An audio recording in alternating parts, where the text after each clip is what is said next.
No one remembered his name. He walked the school halls like a shadow, always early, always quiet, and always alone. He wore the same faded gray hoodie every day, his shoulders hunched like he was trying to disappear into himself. When teachers called roll, his name was met with silence, not from absence. But because no one ever looked up, the students called him Ghost. Not to his face, not out of cruelty, just habit. That's what he was to them, a silent figure at the back of the room, never raising his hand, never talking at lunch, just existing. But on Veterans Day, the school decided to hold an assembly. Most kids rolled their eyes at the announcement, another boring event, probably with a PowerPoint presentation and a speech from someone they didn't care about. The auditorium buzzed with murmured conversations and the squeak of chairs as students filed in lazily, phone screens lighting up under their desks. No one noticed the quiet boy seated in the last. RODOT Principal Martinez took the mic and cleared her throat. Today, we are honored to welcome a very special guest. Please give a respectful welcome to 4-star General Howard Albright. Phones slipped into pockets, heads turned. Even the teachers straightened.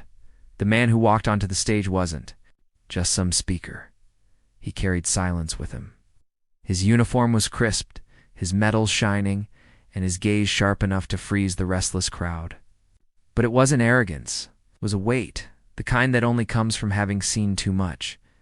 He spoke softly, but with power. Not about war, not about politics, but about service, about sacrifice, about the invisible weight veterans carry. Long after the battlefield is gone, his final words were simple. Some heroes don't wear medals on their chest. Some walk among us, unseen. But we see them. We remember them. He paused, scanning the room. Then something unexpected happened. General Albright stepped down from the stage. He walked slowly, row by row, as if searching. The room fell into a hush, strange tension pulling every pair of eyes toward him, and then he stopped, in the very back row. At the quiet boy, the general stood before him, eyes fixed, a faint tremble in his jaw. Then, in front of the entire school, students, teachers, coaches, the principal, this decorated 4-star general, brought his heels together and saluted. Gasps broke out. A few kids actually laughed at first, thinking it was some strange joke, but the boy didn't move. His hands gripped the edge of his seat. His eyes, those tired, storm-gray eyes, blinked slowly, and then he stood. Not awkwardly, not shyly. He stood like a man rising from under 1,000 invisible pounds. He returned the salute, and the auditorium exploded into whispers. General Albright dropped his arm and placed a hand on the boy's shoulder. "It's good to see you again, Sergeant."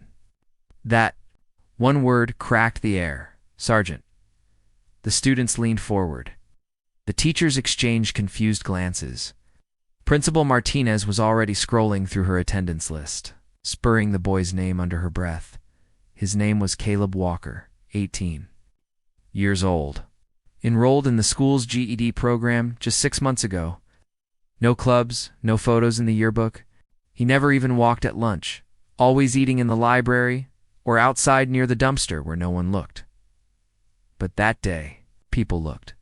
Later, they would learn pieces of the truth, that Caleb had lied about his age and joined the military. At 16, with forged documents, he had seen real combat before most of his classmates had their first kiss, that he had lost half his unit in an ambush overseas, that he had come home alone, no parade, no family, no welcome. He enrolled in school to finish what he never got to start. Not for a diploma, but for a promise he made to his dying mother to be normal. But how could he be normal after the things he'd seen?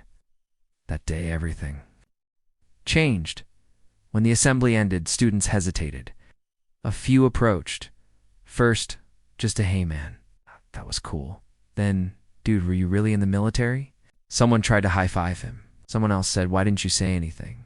He didn't answer. He just nodded. His voice, like everything else, had learned silence. But the respect was real. Over the next few weeks, something strange began to happen. The lunch table by the dumpster got company. The library chair wasn't always empty anymore. People started calling him by name, Caleb, not Ghost. The football coach, after hearing the full story, offered him a position as assistant trainer. The history teacher invited him to speak. During a class unit on modern warfare and during morning announcements, Principal Martinez did something no one expected. She honored him. Today we recognize one of our own. Caleb Walker, veteran, soldier, student. The auditorium stood and clapped. He didn't smile, not much, but his eyes, they stopped darting, stopped hiding, started standing taller, and then one afternoon, as he walked across the courtyard, he stopped beside a bench where a kid sat crying, a freshman face in his hands. Caleb didn't say a word. He just sat next to him and waited. Eventually, the kid looked up and sniffled. "Why'd you sit here?" Caleb shrugged. "Sometimes. It's easier not to be alone." That line spread through the school like wildfire. The invisible boy wasn't invisible anymore. He had become something else. A quiet protector, figure students looked for when things got hard. And as for General Albright, he visited once. More, he met with Caleb outside the school gates. No speeches this time. It's just two men, sharing silence. The general clapped him on the back. "Told you they'd see you one day." Caleb nodded, eyes fixed on the school. Yeah, just took a salute to wake him up. But what really woke them up wasn't the salute. It was the truth that someone so young had carried so much and still chose to walk quietly beside them. Because sometimes the bravest people aren't the ones who shout the loudest. They're the ones who return, shattered and silent, and still choose to live among us humbly, patiently, waiting for someone to finally see them. And when they are seen, the world tilts because it realizes just how blind it's been.